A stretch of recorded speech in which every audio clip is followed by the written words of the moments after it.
Hello everybody, today is Wednesday, May 4th. May the 4th be with you.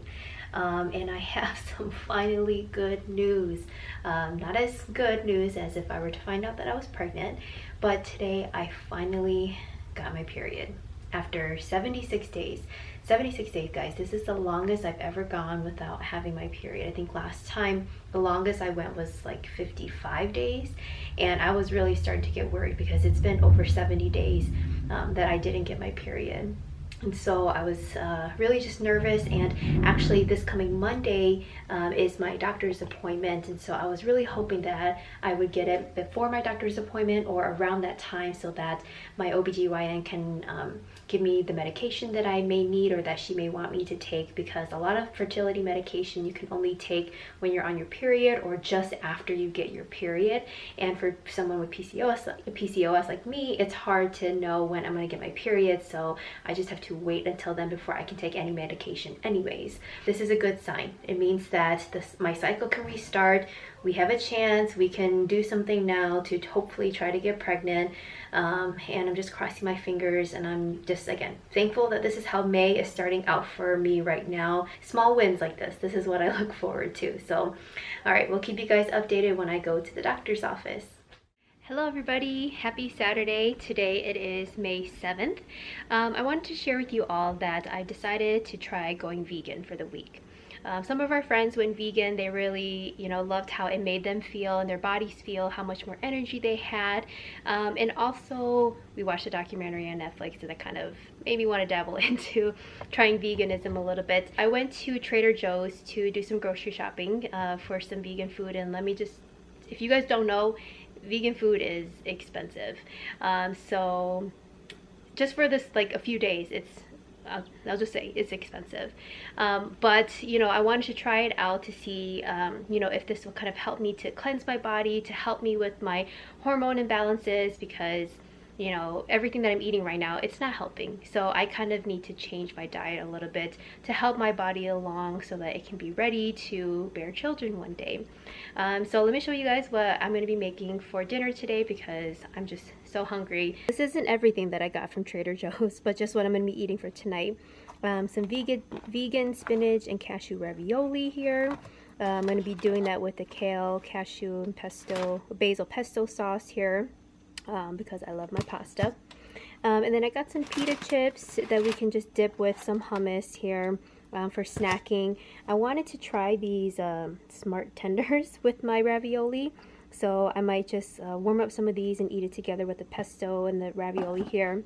And then just some cherries to munch on, again, for snacking. So these are more so for snacking, but this is kind of like the meal that I'm going to be having. So here is my vegan ravioli with pesto, some cherries that I washed up, and then I just left my hummus and chips here because that doesn't need to be in a fancy bowl or anything.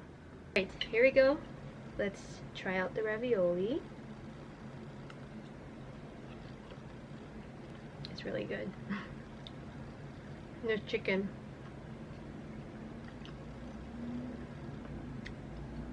It doesn't taste like chicken, but it has the same texture as chicken, so my mind thinks it's chicken, but it's good regardless too. I'm gonna finish my food, but I was talking to the camera. Alright you guys, today it is Monday, May 9th. We are on cycle day 5, and today I'm about to go into my doctor's appointment with my OBGYN. I forgot to let you guys know a few days ago, but I started to take letrozole again. My doctor prescribed that to me since I only had done 5 cycles of letrozole in the past. Normally, she says that she does around 6 cycles with her patients, and if we don't get pregnant after the 6th cycle of letrozole, then, she moves on to other, medication or other options for fertility treatments. Probably just going to talk a little bit about that and see what kind of next steps she has for us in case the letrozole doesn't work. I'm guessing that she'll probably refer us to fertility clinic, because I don't think there's any other medication that she can give me, because I've already done Clomid. I'm doing letrozole right now. I'm thinking the next steps will probably be like an IUI, or last step would be like in vitro for us, aside from obviously trying to get pregnant naturally. But we'll go in and see what she has to say.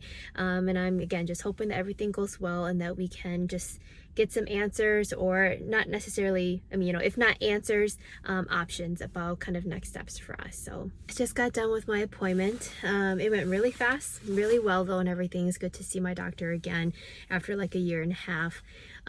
So basically next steps for us is either to continue to try naturally or to go through IVF. I think that what we're assuming right now is that the problem are my eggs, that I'm having some abnormal eggs, and all of the ones that have been released, or a majority of the ones that have been released, have had some abnormalities with it, and there really is nothing I can do about those eggs. I was just kind of born with them. There's nothing I can do to, really change the condition of them.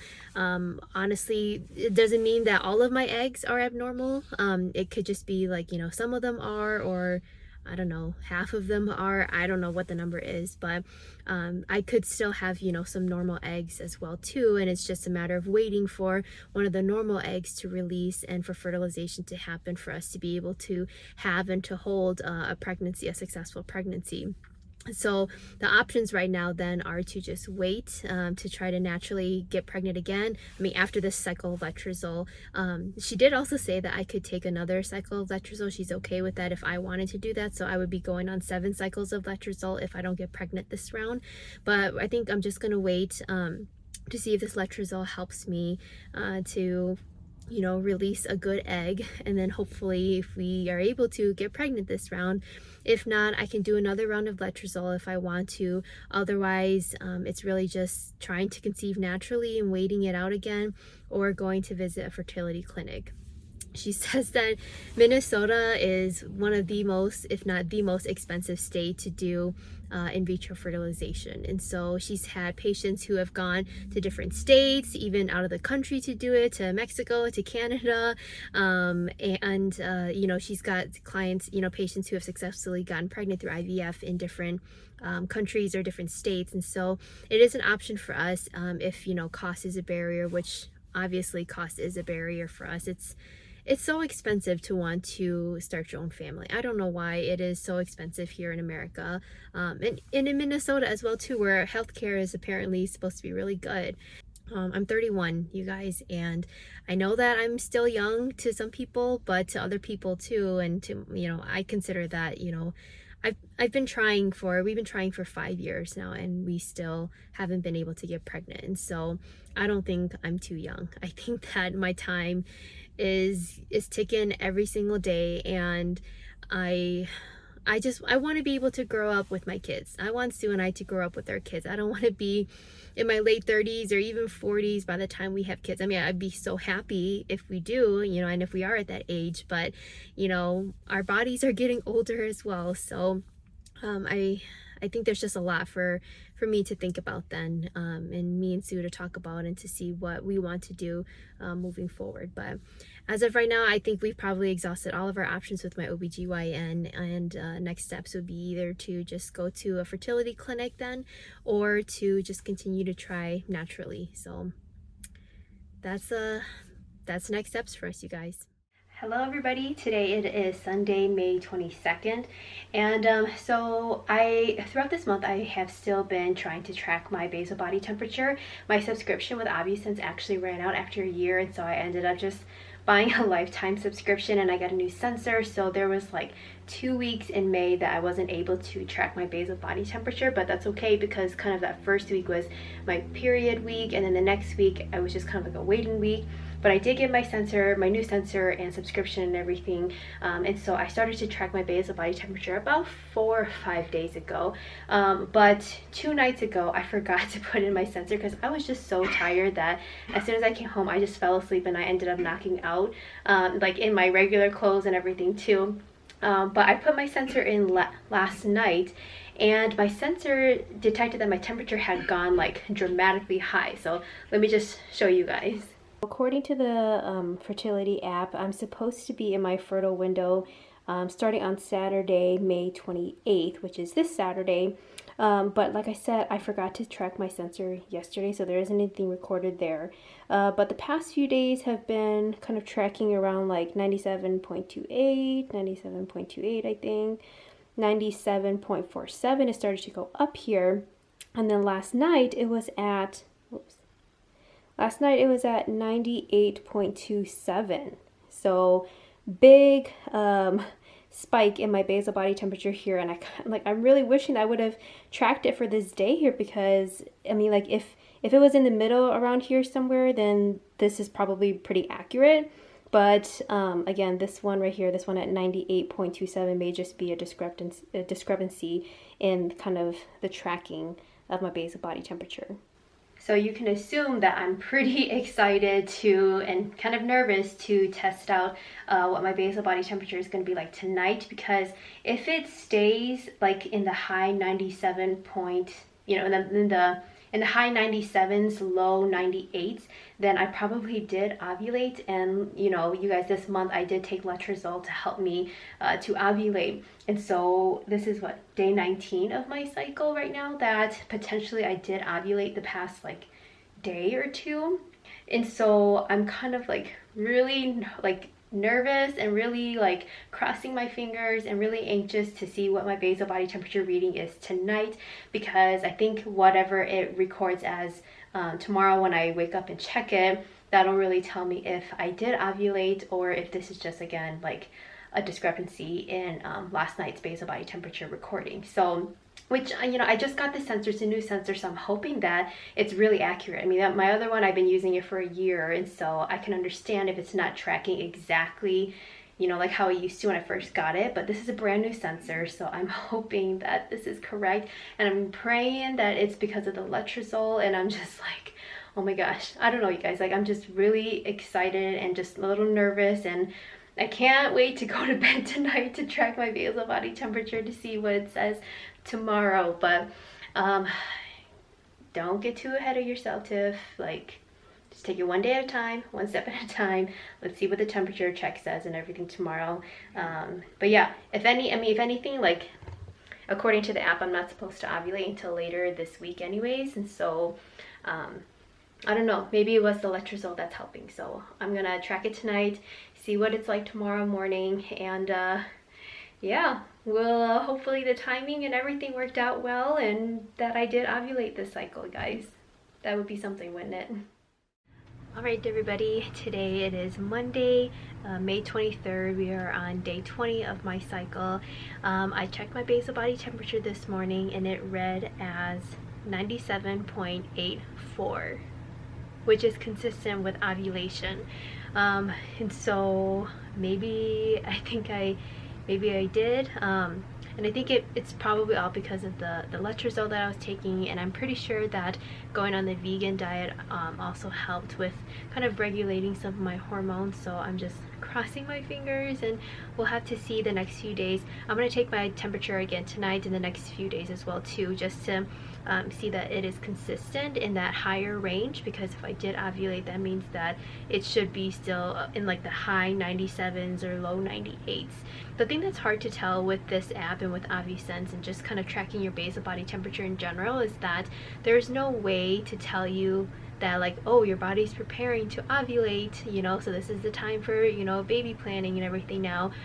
It usually tells you after you ovulated. So it's not a predictor to tell you before and when the right time is to happen. It tells you after it already happened, which is kind of hard to, like, it's hard when you're trying to find the right time to try to plan for you know, baby planning and everything. So that's like the downside of tracking your basal body temperature, is that you really just don't know anything until after you've already ovulated. But in like a normal person cycle, this is helpful, because then like in the next month you know kind of when those fertile days are. But with PCOS it's difficult to do that, so you just kind of gotta try all the time, and then just wait to see when ovulation happens. But I'm crossing my fingers and I'm just hoping and praying that maybe this was it. But we won't know yet. Still pretty early and everything. Just gonna keep waiting then, I guess. It's a waiting game every month, you guys, you know that. So yeah, looks like the basal body temperature is tracking well, so hopefully that means that I ovulated and that we can be pregnant soon. Alright, hello everybody, happy Memorial Day. Today is May 30th, and we are on day 27 of my cycle. Um, I am in this period right now that's kind of called like the 2-week obsession period. It's been about a week and a half since I supposedly ovulated, and so right now I'm just kind of like in that waiting period, and it's still too early right now to test to see if I am pregnant. And so if I were to take a test right now and if I am pregnant, it might come back as a negative because my hormones aren't strong enough to be detected in the pregnancy test. And so I just have to wait at least like 2 weeks, they say, after ovulation before you test to see if you're pregnant or not. Again, because my cycles are very irregular, like 2 weeks past ovulation is not really going to tell me much, like typically, because my cycles are so long. But I'm just, yeah, I'm in that period right now where it's like you are looking at every single symptom to try to figure out if that means that you're pregnant. I've still been tracking my basal body temperature every single day, and it's still relatively high. It's in the well, I mean, like for like the past like 4 days, it's been in like the 98s. And then today and yesterday, it's been going down to like high 97s. And so when you are pregnant, your basal body temperature is supposed to continue to stay high as well. And so like, I think I'm reading way into these symptoms and everything because, you know, it's just too early to tell anything right now, and I don't want to like get my hopes up in thinking that, oh my gosh, my temperature is continuing to stay high, maybe this means I'm pregnant. I'm feeling like, you know, some cramping and some tenderness around my body, and so maybe that is like early signs of pregnancy too, but it's still way too early to tell. And so I don't think I'm gonna, you know, be able to figure out before the end of this month's update video, and so it'll probably be in next month's because we are moving into June very soon. But when I think about it, like even if I were pregnant or were to find out that I'm pregnant in next month's video, I don't know if I'm going to share that with you guys yet. Probably wait, you know, at least until I'm done with my first, you know, trimester before I share it with people that I am pregnant. So I don't know what next month's video is going to look like. Right now, just in this 2-week kind of waiting period to try to figure out if I am pregnant or not, waiting for a lot of my symptoms, a lot of the you know, essentially if I am pregnant, the pregnancy to get stronger before I test and before I, you know, really find out. So I'll just say that God is really teaching me the value of being patient, and he's testing that every single day, every month for me. But you know, I know that if I am pregnant, it will be worth it, and I can't wait. I really, really can't wait. I'm getting baby fever every day, every month, every day, every month, every week. I'm getting baby fever, and so I just am praying, hoping that this time is it for us. So yeah, I think that I think that'll kind of bring this video to an end then, since we're at the end of the month. So thank you guys for watching this month's video, and you know, more exciting things happen this month, and so hopefully there'll be good news coming soon. If not, you guys will see me again next month, and we'll be doing this all over again. But regardless, thank you for watching this video, and I really appreciate you all for just continuing to walk with me and to walk with Sue during our journey here. And so it really means a lot to us, and we really appreciate all of you, and for all of you guys for taking the time to really just watch this video and encourage us and be with us on our journey. So all right, I will see you guys hopefully maybe in next month's video. Bye.